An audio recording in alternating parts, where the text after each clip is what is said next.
Takže čau lidi, já vás zdravím u dalšího videa, a tentokrát je to video ze hry Need for Speed What. A na začátek bych vám chtěl ukázat, co mám já v garáži. Takže Safe House. Takže začneme asi od začátku.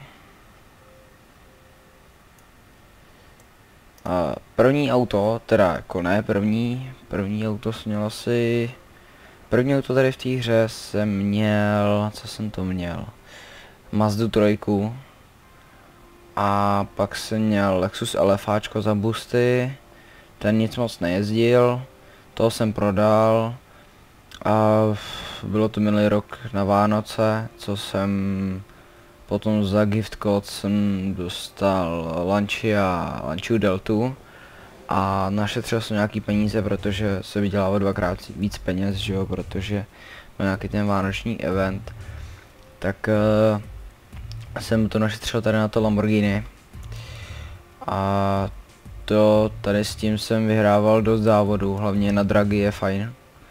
Jak vidíte, tady mám i to, i skilly na to. Takže další Mitsubishi Lancer Evo 8, to mám auto na diamanty, trošku poupravený. Jako díly tam nemám moc to, ale to hlavně tady ty. Explore cache a tak. Pak Koenigsegg Agera.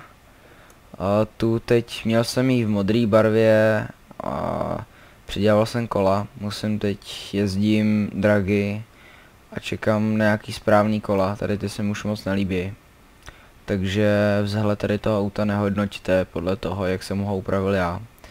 Ale tak prostě, nevím, to auto se mi líbí, jak úplně, a ještě tam mám tam teprve 3-4 jezdíčkové věci. Ne, kola nemám. A hlavně nemám ho ještě úplně na zemi. Mám tam lower kit akorát o 2. A teď Jaguar XKR. To jsem si pak koupil za boosty, teda ono to mělo celý prostě body kit, všechno. Body kit jsem si dal pryč, nevím, mohl jsem si ho tam nechat, bylo to hezčí. Mám auto na diamanty, aby prostě ušetřená práce. M3 GTS, to je libovka. To auto úplně naprosto zbožňuju. Jak vidíte, jak jsem si ho pěkně jsem si ho vymazlil, ty trikolory. A to auto vážně, teď to dragy jako co jezdím, tak jezdím akorát tady s tím. A tam 2 4hvězdičkové věci, jinak 3 hvězdičkové, kromě tady těch 2 hvězd. A skilly všechny takhle. Takže další M3 Sport Evolution, to jsem kupoval za boosty, když bylo ve slevě. K tomu autu nevím, co nějak říct, udělal jsem si, mám nezrezla kapota. M3 GTR E46, tady to jsem taky kupoval za boosty, když ve slevě. Dobře, tady toho si nevšímejte, to jsem jenom něco zkoušel. Toyota Supra, na to mám video dokonce na starém kanále, možná ho dám sem, jak udělat JDM vinyl, takže tak. RX8, jo dobře, ta je hodně přeplácaná, ta není povedená, tu musím celou předělat, uznávám. Mitsubishi Lancer Evo 10, to se mi, myslím, že povedlo. Líbí se mi to, třeba tady začátečník. A to fakt, to se mi líbí to Evo. Další Mazda MX-5. To mám, jak vidíte, overall 399 přesně na Dčko. To jsme jezdili s Tomkem, jsme jezdili Dčkový závody na policajty. Takže z toho možná potom tak taky přidám nějaký video.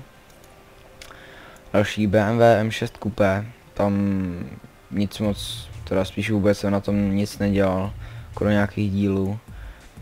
a 3 kolory, zepředu, zezadu a nic víc. Murcielago Super Velouz a to jsem kupoval taky za boosty a k tomu autu není co říct, já nevím, moc s ním nejezdím, mám ho jenom tak jakože do sbírky. Lamborghini Miura Concept, to mám za gift code, nejezdil jsem s ním vůbec, snad jednou.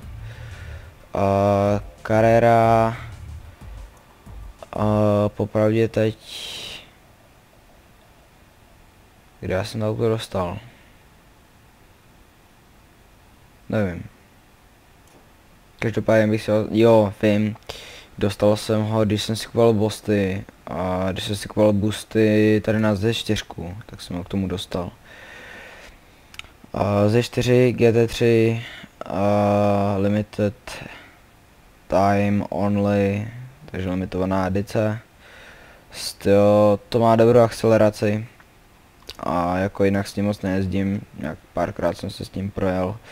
240 SX. Uznávám tady ten přední, ten dole, ten spoiler, ten musím dát pryč, ten vinyl z toho.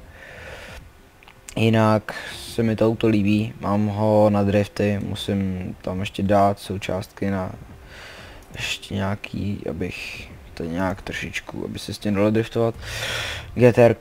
GTR-ko, to jsem koupil, nic jsem s tím zatím neudělal vůbec, no to ani jsem na něj nešáhl. Aston Martin DBS, to jsem si koupil, protože se mi líbí. A jinak taky jsem s ním nic nedělal, já jsem s ním pár závodů, nějaký součástky tam na tom mám. Audi A1, s tímhle autem vůbec, jel jsem s ním asi jednou, dostal jsem ho z gift codu vůbec. Taky akorát kola jsem nějak, protože takhle přesně jak jsem ho viděl u někoho a nevím. Prostě nic jsem s tím nedělal. McLarena s tím jsem, taky teda kola tam se změnil. McLaren se mi líbí, jel jsem s ním, teda závod jsem s ním ještě ani nejel. Je to v pohodě auto, ale nevím, jako fakt závod jsem s ním ještě nejel, takže pak tady jsem leštěnku, Chrysler 300, 22 kola, ten se mi fakt líbí. A teď poslední auto, co jsem teď dostal, ne, tak ještě, co jsem dostal, byl za gift code, byl Carpack. A z Carpacku jsem dostal tady toho Sciona. Takže já nevím, nejel jsem s ním, nevím, moc se mi to nelíbí. Nevím co na to říct, je to takový divný auto. A na závěr Lexus ISF. Lexus ISF k tomu, k Lexusu ISF-ku jako tak mám fakt citový pouto, protože měl ho můj táta a ISF-ko jezdí fakt libově. Takže to je tady asi pro ten díl všechno a já doufám, že se vám video líbilo a líbily se vám i moje auta. A další video asi bude zase z nějakých Need for Speedů a budou to možná spíš tady z Need for Speed World a udělal bych závod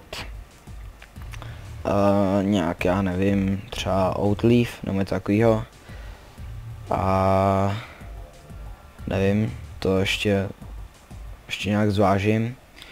A jinak jsou v prodeji už trička Need for Speed Most Wanted, když tak v popisku videa je odkaz na moji facebookovou stránku a tam se můžete podívat. Trička jsou dostupné ve všech barvách i velikostech.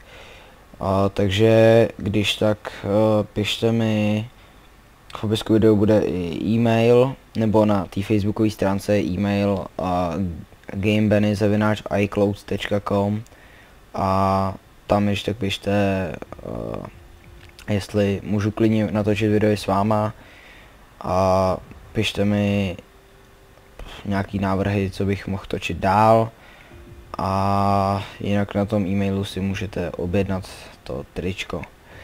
Takže tady to je pro tohle video všechno. Já vám děkuji za zhlídnutí, určitě like, odběr a budu se těšit u dalších videí.